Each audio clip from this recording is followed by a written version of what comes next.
Welcome to the last breakfast. Please enjoy the video. In this video, I will explain how to use an oxygen pump. Oxygen pumps are vital for maintaining healthy aquatic environments, ensuring your fish and plants thrive. They work by increasing the dissolved oxygen in the water, which is crucial for respiration.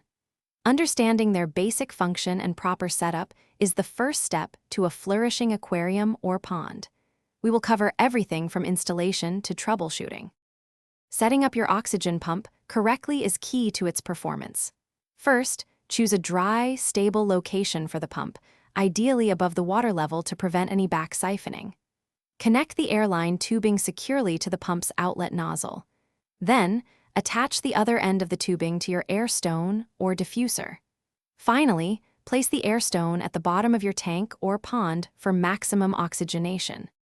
Once set up, operating your oxygen pump is straightforward. Simply plug it in and observe the consistent stream of bubbles. Regular maintenance is crucial for longevity. Clean your air stone monthly to prevent clogging from mineral deposits, which can reduce efficiency. Also, check the air lines every 2 to 4 weeks for any kinks or damage. Replacing internal components, such as diaphragms, every 6 to 12 months ensures peak performance. Even with proper care, you might encounter minor issues.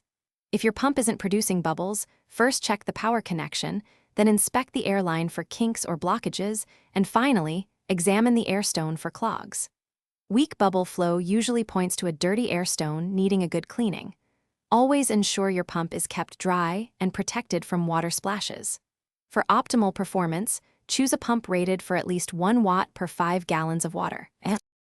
Thanks for watching. If this was helpful, leave a like and consider subscribing. See you next time.